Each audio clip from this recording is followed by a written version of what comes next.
In Chapter 9, we move into the technical side of the statistical process control (SPC. Because the material is more technical, I'm breaking it into three shorter recordings with a clear separation between quantitative and qualitative content. Now let's begin. Although control charts are the core of the tool for SPC process, we first need to design the quality control system itself. Designing a control system means making several key decisions. Okay, first, we decide where to inspect, test, and collect data.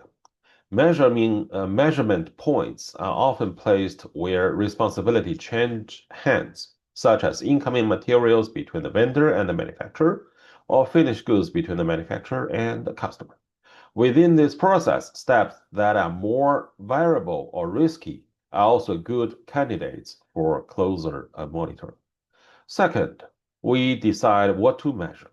This means determining the type of data to collect, especially whether we are dealing with variables or attributes.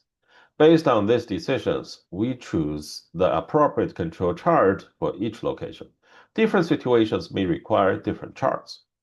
Third, we determine the sample size.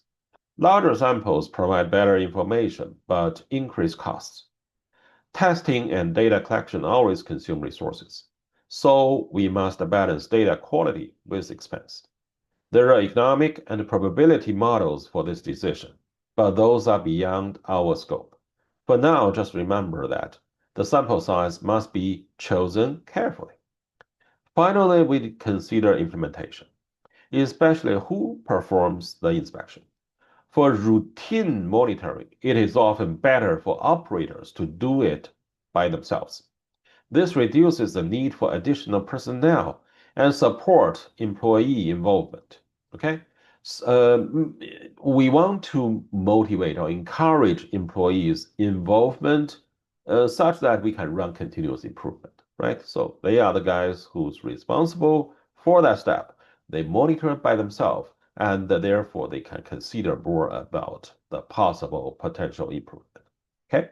However, for higher level audit, independence is essential. In those cases, quality control should be handled by independent staff with deeper expertise, not from the workshop that they are auditing. Okay? So designing a control system involves deciding where to measure, what to measure, how much to sample, and who will carry it out. Once these decisions are made, the control system is in place. On this page, we look more closely at the two types of the data, okay? And we mentioned it last time, right? So the two types of control chart we use also depending on which type of the data it is. So these two types, they are the variable measurements and attribute measurements, okay? Left and right. The distinction mainly depends on the physical nature of what we are testing or inspecting. Let's look at the visual measurement first. It is used for continuous scales. A continuous scale means that the value can fall anywhere within a range. Typical examples include length, weight, time, velocity, and temperature.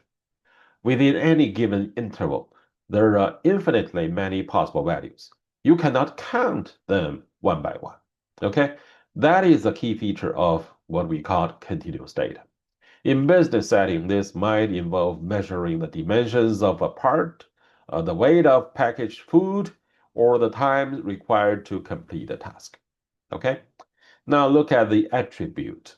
Attribute measurement refer to discrete and countable outcomes.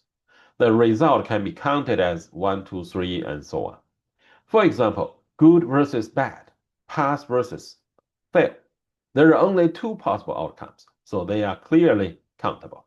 Okay? Another example is counting defects. You may not care about the type of the defect, but only whether a defect exists. In this case, the outcome is essentially yes or no, or 0 or 1.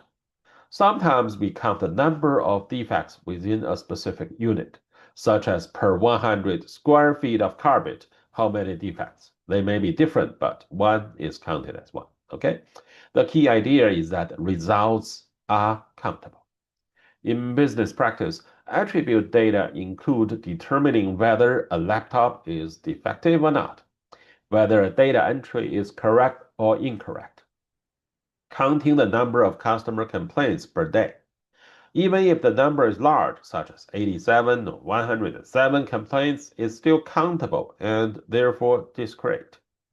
These are the two basic data types. Later, when we move into the technical details, you will see that different types of measurements require different control charts. Now let's learn a few key concepts about the status of a process. We usually separate variation into two types, assignable variation and common variation. Assignable variation is also called special variation, and common variation is also called random variation. Okay, but assignable and common are more kind of special terminology used in the world of quality control.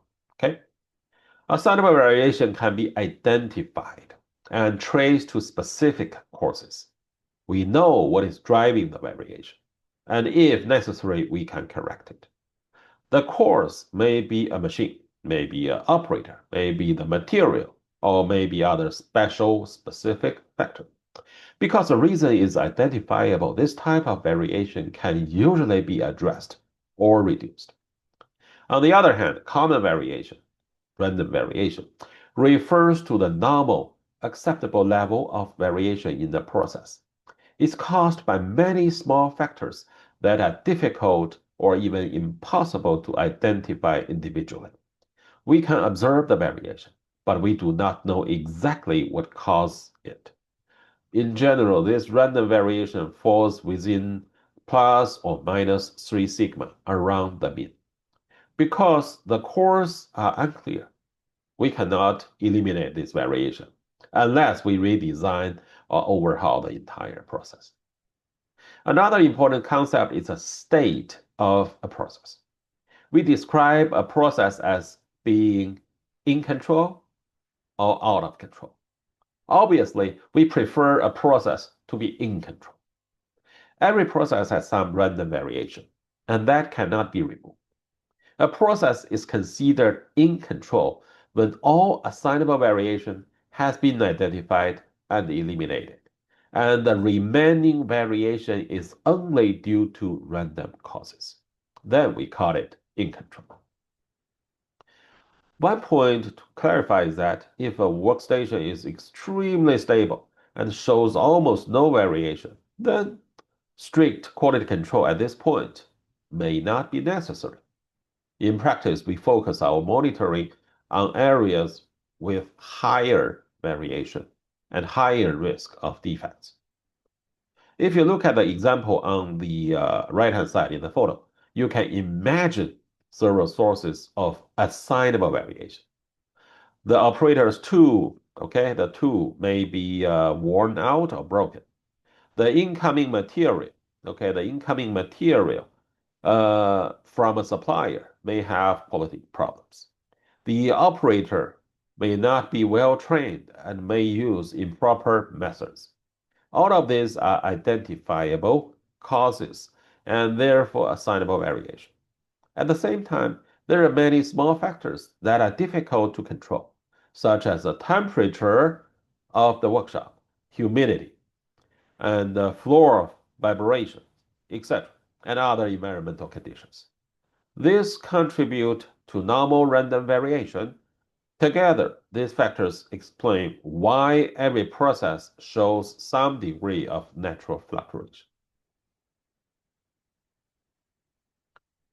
On this page, we show the basic structure of a control chart. There are different types of control charts with different formulas, but they all share the same basic structure and are used in the same way. In any control chart, there are three important lines.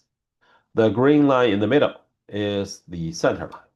It represents the typical or expected value of the process based on the statistic we are monitoring.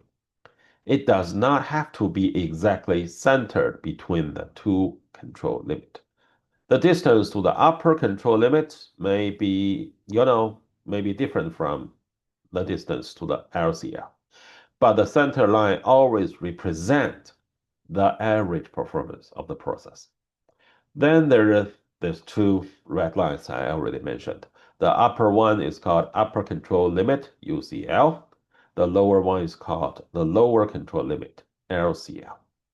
As the process runs, we take samples and calculate a sample statistic, such as sample mean, or you can call it average, and plot it on this control chart. Sometimes we use other statistics. You will see some example later. But over time, these points form a curve that move up and down. Okay? What we want to see is that this curve fluctuates within the two control limit, but does not go outside of them. As long as the points stay within the UCL and LCL, the process is considered stable. For different situations and different types of data, we use different formulas to calculate the corresponding UCL and LCL. On this page, I want to briefly explain why the control chart works. As we discussed, the random variation cannot be completely eliminated. In practice, we usually consider fluctuations within plus minus 3 sigma to be random variation, or at least variation that cannot be ruled out as a random. When the point goes beyond a plus minus 3 sigma, it becomes highly likely that the process is out of control. Something, bad is happening, okay? Because the value is too extreme, okay? Because, if it's right here, it's highly likely something is already wrong for such an extreme value, okay? In this case, the two control limits represent critical threshold for judging whether a sample mean or average is unusually large or small. Okay, usually small and usually large. Okay, so the two control limits are actually our threshold. That is why control charts are useful. They help us identify when a process may no longer be stable.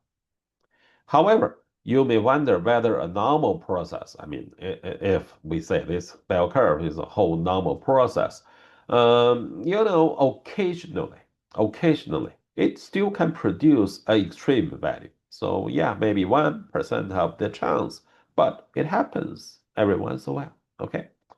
Is that possible? The answer is yes. In statistical process, this can happen even if the process is actually fine, okay? This situation is called a type 1 error or false alarm. The process is in control, but the chart signals a problem. We recognize that this is possible. Our goal is to control its likelihood. When we say there is a high chance something is wrong, we do not mean it is certain, okay? Instead, we are balancing the risk of false alarm with the need to detect real problems in the process. Okay, that's how we understand this, why control chart works.